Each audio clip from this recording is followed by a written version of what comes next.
Day 142 of the Iran hostage crisis. And the Shah's arrival in Egypt complicates efforts to free the hostages. We'll talk about that tonight with the top Iranian diplomat in this country and with the wife of one of the hostages.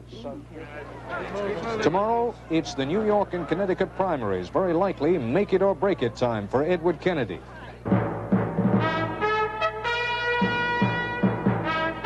This is ABC News Nightline. Reporting from Washington, Ted Koppel. Good evening. This is a new broadcast in the sense that it is permanent and will continue after the Iran crisis is over. There will also be nights when Iran is not the major story, when we'll bring you briefly up to date on Iran, but we'll focus on some other story. That's not the case tonight. Again, today, Iran is the major story, and for the first time on television, we'll provide the opportunity for the wife of an American hostage to speak live with an Iranian official. Once again, today, it all focuses on the deposed Shah. He arrived today in what may be his last haven, Cairo. Egyptian President Sadat escorting the Shah to his quarters in Cairo's finest hospital and telling newsmen that Egypt will be the Shah's permanent home. In Rome, one of Iran's leading religious figures, the Ayatollah Koppel, also known as the hanging judge, told reporters that Sadat will pay for granting asylum to the Shah.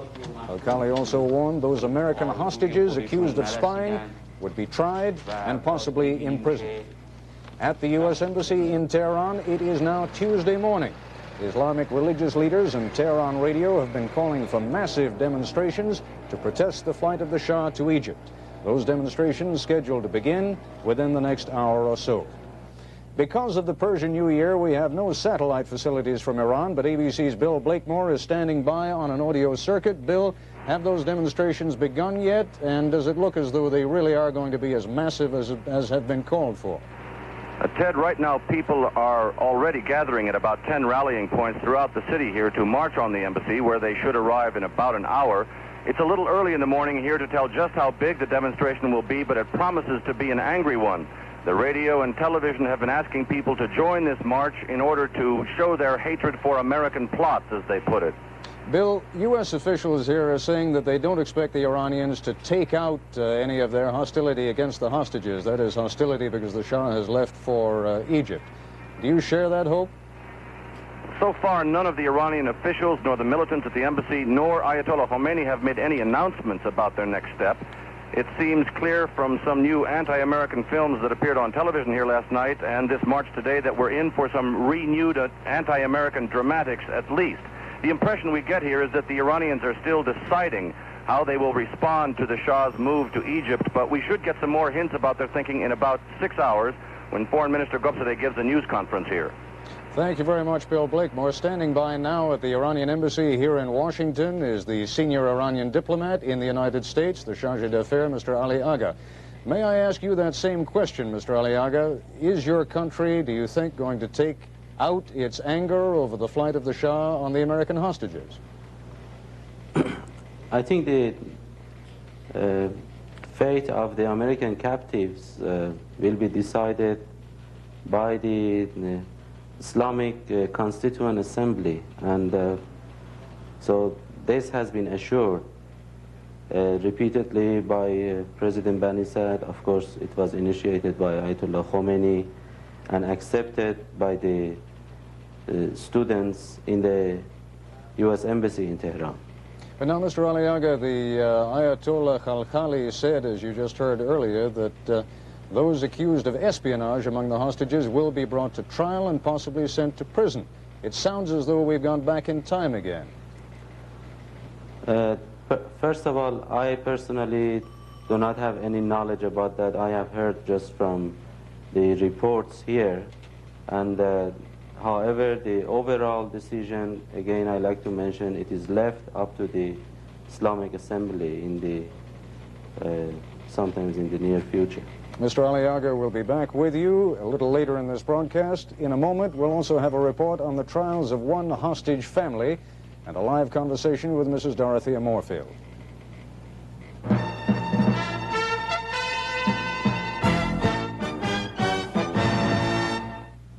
No more vinegar and water douches for me. They're such a bother. Jane, look. Massengill has a vinegar and water disposable douche. It's convenient. Vinegar and water? The ingredients many doctors recommend. But this is pre-mixed, pre-measured, sanitary. No more bother.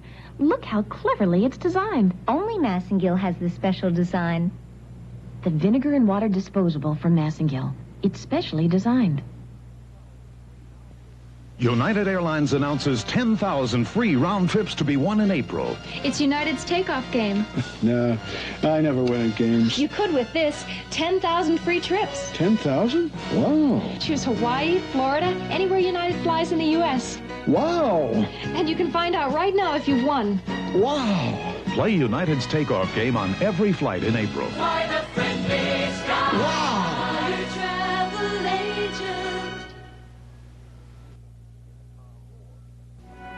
Steve McQueen is Tom Horn, a common man, a quiet man, an honorable man. Man of the West, Indian tracker. He stood for what he believed was right. But many times, he stood alone. Steve McQueen, Tom Horn, rated R. Starts Friday at these fine theaters. Check newspapers for showtimes. Coming up next on Barney Miller, moonlighting puts Harris up for some flack at the precinct. Well, whoopity-doopity-doo. You know, I expected you to say something like that. However, the number of syllables did surprise me. Barney Miller, next, right after ABC News Nightline. For 142 days now, Richard Moorfield has been held hostage at the U.S. Embassy in Tehran. And for 142 days, the Moorfield family in San Diego has been trapped by frustration and uncertainty. Here's Ken Kashiwahara. Every morning after she gets her two boys off to school, Dottie Moorfield writes to her husband Richard, the consul general at the American Embassy in Iran, and now a hostage. She doesn't know if the letter will even get there. The last letter she received from him was in February. He said that he was fine, but not much else. They sound very much like him, but then I get mad. I get very angry at the fact that he's being held, and in one of them where he says we're allowed to write every three days, I just, you react your anger at the people holding him. At school, 15-year-old Stephen Moorfield says he thinks about his father all the time. Sometimes he says he simply can't get through the school day and has to go home. His brother Kenneth, who is 14, says the experience has been emotionally draining. I feel frustrated at, where you're trying to keep your emotions and you're trying to keep yourself from getting really excited because, every time it seems it's like a roller coaster ride that, you go up and you go down. The Moorfield boys seem mature beyond their ages, and that worries their mother. I think they're having to cope and having to handle more than they should have to in their early teens. And I hope that it doesn't hurt them, that it doesn't leave scars. The Moorfields watch more television newscasts than ever before, looking, listening, always hoping. But it is when the day ends that Dottie Moorfield says hope is hardest to come by. It's when you have to face the fears, the uncertainties, and the worries that I've managed to push aside all day. They all come back and they surface, and everything looks so bleak at night. Ken Kashiwahara, ABC News, San Diego. With us now in the studios of our San Diego affiliate, KGTV, is Mrs. Moorfield.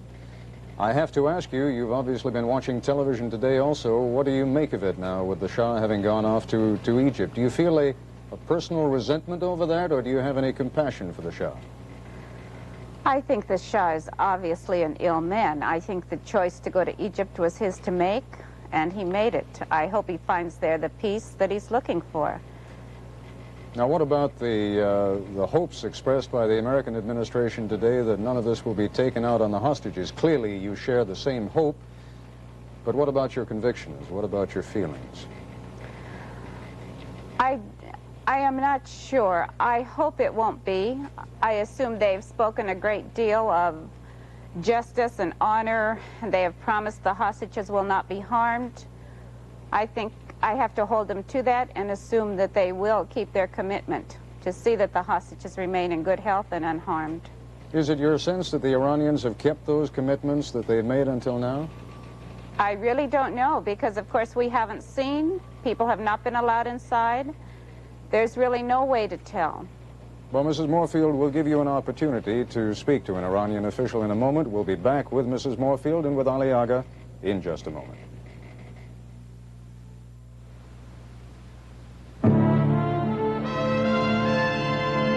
Omni Magazine, your passport to the future. Venture with us into the uncharted frontiers of mind and space, intellect and imagination. Look beyond the technological potential of today's science as we search for new worlds, new meanings, new dimensions. Omni, the multi-award-winning magazine of science, fact, and fiction, the very first of its kind. Omni, the magazine of tomorrow, on sale today. It's gonna be tough. I know. Let's settle this over coffee, Counselor. Good idea. Whoop. But that's only half a cup. Don't you like my coffee? I love the rich taste. It's the caffeine I could do without. You happen to be drinking Brim decaffeinated coffee. This is Brim? This is Brim, and it's decaffeinated, so you don't have to stop at half a cup. If it tastes this rich, I don't want to stop. Fill it to the rim. With Brim. Fill your cup to the rim with the rich taste of Brim.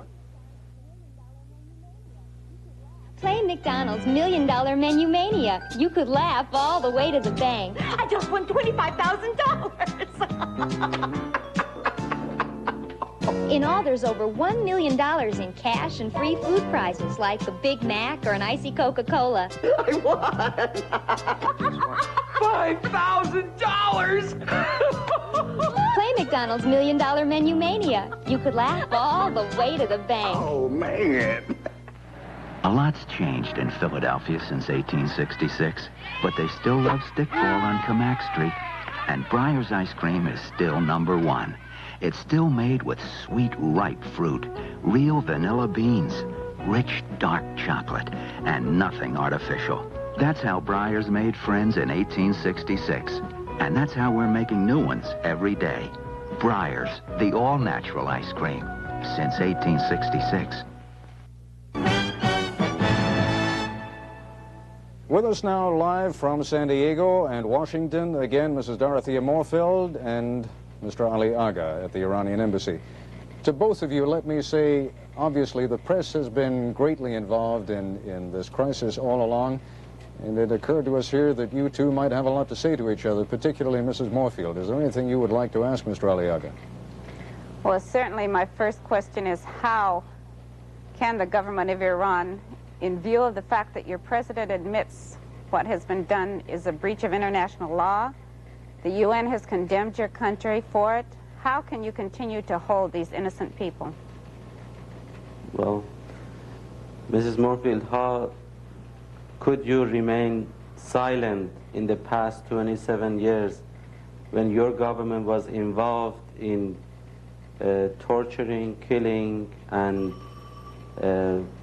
doing all kinds of corrupt action against our people? You see, we cannot really ask these questions out of context. And I am saying this not just to react to you. I am requesting to you to look at the whole picture, not just at one segment of it. And I think enough has been said in this respect. Of course, I respect your feeling and the feeling of your children, and that I personally and humbly are sorry for, your feelings, but this is something that has a history behind it. And I think one thing that I should say is that, you have been perhaps watching too much TV, as you and I both are on TV. I should thank, at least for the title of this show that has been changed from Iran Crisis, America Held Hostage into Nightline. Even these small changes, can have effect on the subconscious of people, especially like yourself, who are, concerned certainly more than anybody else. Mr. Ali Agha, permit me to interrupt for a moment just to give Mrs. Moorfield another chance to get a question in. I'm sure there's more she'd like to ask you. Sure. Right. One thing I would, of course, like to say on the history is there is also a long history of diplomatic immunity. But to go on to my next question, why are we not being allowed to hear from the hostages? Why are we not corresponding with them? Why are there so few phone calls coming out? Why isn't there mail coming out of that embassy in Tehran? Well, perhaps one reason is because your CIA is so sophisticated. You know, look at Canada, the way they got some of the people whom perhaps we didn't have anything really against them out from Iran. I think really the security measure is the main reason behind this. In fact, not I think, I believe that. Imagine in a free revolutionary society, you know, everybody could take any action. So I think this is because of the security measure, really, nothing else. You buy that, Mrs. Moorfield? No, I don't. I don't see how a letter from my husband to me or a phone call from my husband to me could be a threat to your security in any way. Well, remember, some of the letters were kept here, and this was, you know, told here in the media that were kept in the U.S. Department of State. How do you know that they are not holding the letters from your husband? I see that would serve them no purpose. Why then, if you think the State Department you let a third party in? You should. A Swiss or someone, why are there not photographs being taken and sent out of all the hostages? Why do we only see a few? You see, I do not know about that. I sincerely do not know the answer to that. But as far as the letters are concerned, Mrs. Moorfield, you know that right after John Thomas came back from Tehran with over 120 letters, over 140 letters, then all of a sudden there was a pour out of letters, and then later on we realized that these letters were kept in the State Department away from the families. And here I should say really I'm not accusing any individual, but certainly there is an interest, it appears to me, in the past 142, 43 days that there is an interest to keep these people as hostage in Tehran, in this country. And you people have the right to find out more than I myself Mr. why Aliaga, this is the case. if I may, let me interrupt for a second. Are you accusing the administration now of prolonging the Iranian crisis for political reasons? For what reasons? Well, I am saying that if you look at the history of the past 140-some days, you see the ups and downs politically in this country. You see, internally, there is still a problem that if anybody shows any flag, any official shows any flag against the Shah in this country, it will be considered as a suicide. Look what happened to Kennedy. Then externally, if anybody says anything against the Shah, what are they going to do with Sadat? What are they going to tell to other puppets across the world? I mean, these are political realities in this country. Mr. Aliaga, I'm afraid we have run out of time. I do thank you for being with us this evening, and Mrs. Dorothea Moorfield, thank you very much for joining us. Thank you. We'll be back in a moment.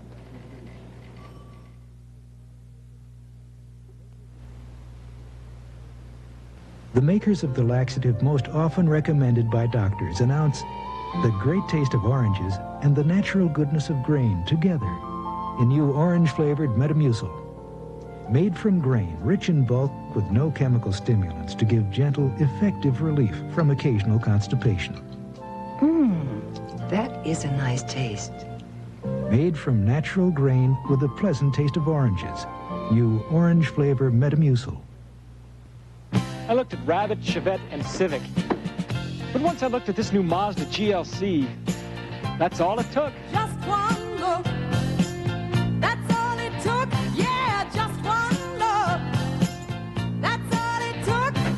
I really like Mazda GLC's great standard features and its great mileage. I also like the looks of its nice low price. Yeah, the more you look, the more you like. We were going to bring you a special report on the campaign of Senator Ted Kennedy in New York, but live television. A reminder, we'll be here tomorrow night along with Frank Reynolds and the ABC News political team to give you the results of the New York and Connecticut primaries, as well as the latest news. That is our report for tonight. This is Ted Koppel for all of us here in Washington and at ABC News. Good night. This has been ABC News Nightline.